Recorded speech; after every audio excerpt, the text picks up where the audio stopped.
오늘 하나님께서 우리에게 주시는 말씀 로마서 5장 15절의 말씀입니다. 이제 받들어 봉독합니다. 이 은사는 그 범죄와 같지 아니하니 곧 한 사람의 범죄로 인하여 많은 사람이 죽었은즉 더욱 하나님의 은혜와 또한 한 사람 예수 그리스도의 은혜로 말미암아 선물은 많은 사람에게 넘쳤느니라. 아멘. 오늘은 많은 사람에게 넘치는 선물이라는 제목으로 말씀을 전합니다. 15절은 그러나로 시작하고 있습니다. 그 14절과 15절이 모두 다 그러나로 역적으로 시작하고 있는데 14절은 다음과 같습니다. 그러나 아담으로부터 모세까지 아담의 범죄와 같은 죄를 짓지 아니한 자들까지도 사망이 왕노릇하였나니 아담은 오실자의 모형이라. 그러나 이 은사는 그 범죄와 같지 아니하니 곧 한 사람의 범죄를 인하여 많은 사람이 죽었은즉 더욱 하나님의 은혜와 또 한 사람 예수 그리스도의 은혜로 말미암은 선물은 많은 사람에게 넘쳤느니라. 14절과 15절에 그러나 이렇게 반복되고 있습니다. 여기서 그러나는 역접임과 동시에 강조라고 할 수가 있습니다. 대비되는 한 사건과 죄의 사건과 구별되는 은혜의 사건, 생명의 사건, 범죄의 사건과 구별되고 대척점에 서 있는 은총적 사건에 대하여 오늘 강조적으로 묘사하려고 하는 것이 바울이 쓰고 있는 그러나의 그 용법이라고 할 수가 있습니다. 첫 번째 생각하는 것은 표상에 관한 것입니다. 표상. 두 번째 생각하는 것은 선물. 먼저 생각하는 것은 표상입니다. 표상은 아담을 지금 표상으로 삼고 있고 아담 표상을 기점으로 예수를 설명하려고 하는 것입니다. 아담은 옛사람의 원형이요 모형이요 이른바 흔적이라고 할 수가 있습니다. 여기서 표상, 모형이라는 것은 헬라어로 티포스라는 단어인데 이것은 팁토라는 단어에서 나왔습니다. 팁토라는 동사는 무엇을 치다인데 마치 주물 공장에서 쇠를 달구는 대장간에서 원재료의 쇠를 뜨겁게 달궈가지고 망치로 내려쳐서 모양을 만드는 반복해서 모양을 만들기 위해서 치다가 이것이 바로 모형인데 이 티포스 이것은 다른 말로 표현하면 표상이라고 할 수가 있고 흔적 또는 표식이라고 할 수가 있습니다. 아담은 반복해서 만들어져가는 어떠한 부류의 사람들에 대한 표상이다. 달리 표현하면 반복해서 죄를 짓고 반복해서 죄인으로 떨어지는 죄인의 구조 안으로 들어가는 그러한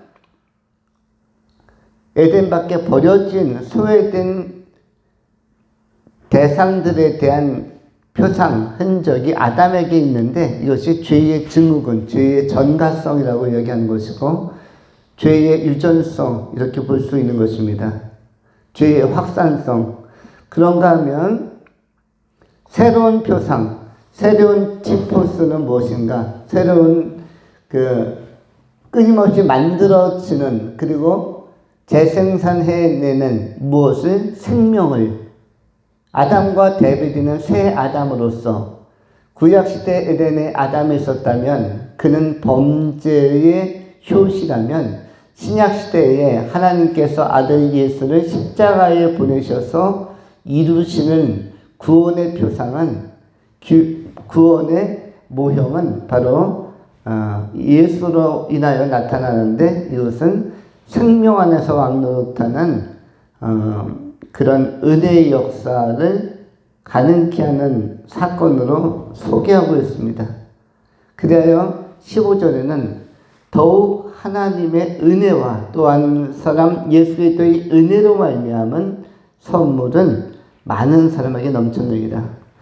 많은 사람에게 선물로 나타난 예수 그리스도의 은혜의 역사, 이것이 바로 오늘 본문에서 강조하려고 하는 것입니다. 먼저 생각하는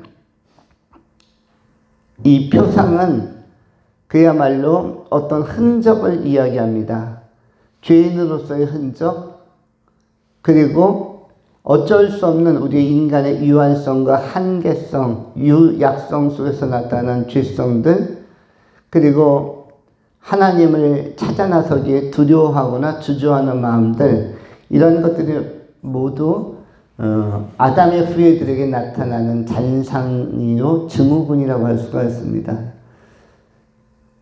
이렇게 누가 가르쳐 주지 않아도 하나님을 기피하려고 하는 경향성이 하나님을 대면하지 않으려고 하는, 아담이 범죄하고 나서 아담과 하와가 동산 나무 그늘에 숨어서 지낸 것처럼 하나님이 부르시기 전까지는 아담아 네가 어디 있느냐, 하와야 네가 어디 있느냐 부르기 전까지는 절대로 먼저 나가지 않는, 그냥 동산 깊이로 좀 어두운 곳으로 숨으려는 경향성이 바로 인간에게 나타나 있는데, 이것은 죄성과도 결부되어 있고 또 우리 인간의 실제적인 모습과도 자아상과도 연대되어 있는 것입니다. 우리는 빛 가운데로 밝게 나가지 못합니다. 복음이 선포되고 또 예수 그리스도의 복음이 제시되었음에도 불구하고 역행하려고 하는, 역주행하려고 하는, 기피하려고 하는 경향성이 이 시대에도 많습니다. 곳곳에서 전도하려고 하는 사람들이 있고, 전도의 대상들이 있고, 복음을 전파하려고 하는 노력들이 있지만, 그것이 노력한 만큼, 전파된 만큼 다 바로 수용되지가 않고 상당한 기피 현상 내지는 주저 현상 또는 대단히 배타적인 반응 끝에야 어렵게 설득되는 사람들이 있는데, 원래 빛이라는 것은 진리라면은 즉각적으로 반응하고 즉각적으로 나가야 되는데, 인간은 죄로 말미암아 에덴 동산 그 나무 그늘 밑에 숨었던 흔적들이 있었기 때문에 그런 동일한 모습을 반복하고 있는 것입니다. 아담 이후로 큰 희망과 또 큰 소망이 없었던 것처럼, 불안과 두려움과 기피와 방황이 있었던 것처럼, 이와 같이 유전되고 답습되는 이러한 모습이 누구를 통해서는, 새 아담이신 예수를 통해서는 완전히 종식되어지고 전혀 다른 차원의 새로운 생명과 새로운 생명의 속성들이 전승이 되는 것입니다. 그리하여 그것이 은혜의 사건으로, 15절에 나오는 은혜의 사건으로 예수 그리스도로 말미암아서 온 인류에게, 많은 사람들에게 선물로 나타났다라고 말씀하는 것입니다. 그래서 우리가 생각하는 것은 이 선물에 관한 것, 두 번째 차원의 선물에 관한 것을 생각하는 것입니다. 로마서 5장 15절의 중반절부터 더욱 하나님의 은혜와 또한 한 사람 예수 그리스도의 은혜로 말미암은 선물은 많은 사람에게 넘쳤느니라. 본문에 나오는 선물, 특별히 은혜의 선물은 무엇을 의미합니까? 은혜의 선물을 한 단어로 바꾸면 구원이라는 것입니다. 하나님께서 은혜로 주신 대가 없이, 조건 없이 제시하시고 수여하신 선물은 바로 구원의 형태로 많은 사람들에게 흘러 넘쳤습니다. 하나님께서는 모든 사람이 아무도 멸망하지 않고 다 구원에 이르기를 원하십니다. 하나님의 이 구원에 대한 의지는 강력하고 또 많은 사람들을 구원하겠다는 하나님의 결단도 선명합니다.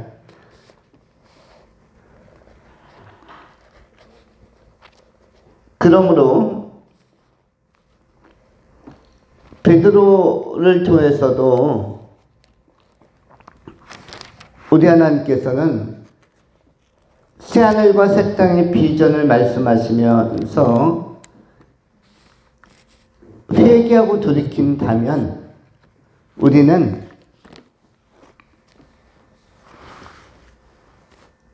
하나님의 구원의 대상이라는 사실을 선명하게 밝혀줍니다. 베드로후서 3장 8절로 9절까지 성경은 이렇게 말씀합니다. 사랑하는 자들아, 죽게는 하루가 천년 같고 천년이 하루 같은 이 한 가지 사실을 잊지 말라. 주의 약속은 어떤 이에 더디다고 생각하는 것 같이 더딘 것이 아니라 오직 너희를 대하여 오래 참으사 아무도 멸망치 않고 다 회개하게 이르기를 원하시느니라. 베드로후서 3장 9절은 아주 중요한 의미를 내포하고 있습니다. 주의 약속은 어떤 이에 더디다고 생각하는 것까지 더딘 것이 아니라 오직 너희를 대하여 오래 참으사 아무도 멸망치 않고 다 회개하게 이르기를 원하시느니라. 우리 하나님은 아무도 멸망하기를 원치 않습니다. 아무도 멸망치 않고 다 회개하고 구원을 받기를 원하고 구원에 이르기를 원하십니다. 그것이 로마서 5장 15절에 나오는 은혜의 선물이라는 것입니다. 아무도 멸망치 않고 다 구원에 참여하는 것입니다. 그러므로 베드로는 이렇게 하나님의 입장을 이야기합니다. 우리는 역사의 마지막 단계의 약속으로서 예수님께서 재림한다는 사실을 요한계시를 통해서 또 마태복음을 통해서 여러 서신서의 약속을 통해서 알고 있습니다. 그럼에도 불구하고 다시 오신다, 재림하신다는 예수님은 아직 오고 계시지 않습니다. 역사적으로, 국제관계적으로 여러 가지 염려가 많은, 또 불확실성이 많은 시대에 그리스도인들만큼은 어떤 소망을 가지고 있습니까? 차라리 이 타이밍쯤에 예수님께서 재림하신다면 어떨까? 성경에 나와 있는 마지막 약속인 예수님의 재림이 그냥 우리 살아있을 때에, 아니 그냥 올해 지금쯤 이루어진다면 어떨까? 좋지 않을까? 언젠가는 오게 되어지는데 역사적 미래에 언젠가는 성취될 이 약속, 마지막 약속이 역사적 현재, 바로 우리의 현실 속에서 그냥 이루어지면 어떨까? 그럼 여러분들이 취직할 걱정, 또 앞으로 여러 가지 과제와 인생의 여러 가지 시련들을 해야 할 수고를 덜고 우리 모두 다 천국으로 편입하는, 천국으로 다 들어가는, 하나님의 영광에 참여하는 이 구원의 풍성을 지금부터 이 시점 이후로 누리면 어떨까? 영생에 참여하는 감동과 감격, 믿음의 선배들이 천국의 영광의 나라에 들어가 있는 것처럼 우리도 함께 들어가서 2026년부터는 아무 염려할 것이 없는, 지상의 시시콜콜한 문제로 고민할 것도 없는 그러한 상태로 하나님의 언약이 성취되고 예수님의 강림이 이루어지면 어떨까라는 우리의 생각들이 있지만, 또 여러 가지 견해들이 있고 입장들이 있겠지만, 그러나 주님은 뭐라고 말씀하십니까? 주의 약속은 어떤 이에 더디다고 생각하는 것 같이 더딘 것이 아니라, 예수님 왜 아직 안 오십니까? 왜 이렇게 더디십니까? 오신다고 하셨는데 너무 더딘 게 아닙니까? 그런데 뭐라고 말씀합니까? 더딘 것이 아니다. 왜냐하면 아무도 멸망치 않고 구원에 참여하는 자가 많으려면 예수님께서 일찍 오는 게 좋습니까? 더디게 오는 게 좋습니까? 더디게 오는 게 좋다는 것입니다. 우리 주변에 아직도 회개하지 않고 아직도 하나님 앞에 바르게 서지 않은 나의 사랑하는 사람들, 우리 사랑하는 가족들, 친지들, 친구들이 아직도 많다면, 우리의 형제자매들이 아직도 많다면 조금은 더디오는 것이 오히려 하나님의 사랑의 차원이라는 것입니다. 하나님의 긍휼의 차원이요, 배려의 차원이라는 것입니다. 주님께서 우리 인간의 생각만큼 빠른 타임에 오지 않은 것은 아직도 구원받을 만한 사람들이 있다는 뜻이며, 아직도 구원의 대상에 대한 기다림의 시간, 하나님의 기다림의 시간, 하나님의 인내의 시간이 계속적으로 유효하게 진행되고 있다는 것입니다. 그런 차원에서 주님께서 아직 강림하지 않은 것은 하나님의 사랑과 배려의 차원이라는 것입니다. 이런 것이 우리 인간적인 입장에서는 전도의 기회요, 전도의 사명을, 미션을 완수할 수 있는 기회인 것입니다. 우리 주변에서도 꼭 복음이 전파되어야 할 사람들, 꼭 구원받아야 되는 사람들이 여러분의 측근, 근거리에도 있을 것입니다. 꼭 구원받아야 되는 가족이 아직 남아있을 것이고, 꼭 구원받아야 되고, 꼭 거듭나야 되는 형제 자매들이 있을 것이고, 친구들이 있을 것이고, 그래서 주님은 섭리 가운데 역사를 주관하시지만 너희들이 생각하는, 우리가 더디다고 하는 것처럼 더딘 것이 아니라 충분히 사랑하심으로 구원받을 기회, 은혜의 선물, 로마서 5장 15절에 나오는 은혜의 풍성 속에서 은혜의 선물을 다 받을 수 있도록, 많은 사람들이 이 선물을 받고 구원에 이를 수 있도록 기다리고 섭리하고 계시다고 말씀하고 있는 것입니다. 이 선물, 이 구원의 선물, 이 놀라운 예수를 통한 은혜가 많은 사람들에게 전파됨으로 말미암아 아직도 유효한 은혜의 때 구원의 날인 줄 알고, 기왕에 예수 먼저 믿은 사람들은 더 잘 믿고, 또 앞으로 예수 믿어야 되는 사람들과 또 주님 앞에 반듯하게 서야 될 사람들에게 이 구원의 풍성이 임하는 은혜가 충만히 임할 수 있기를 축원합니다. 기도하겠습니다.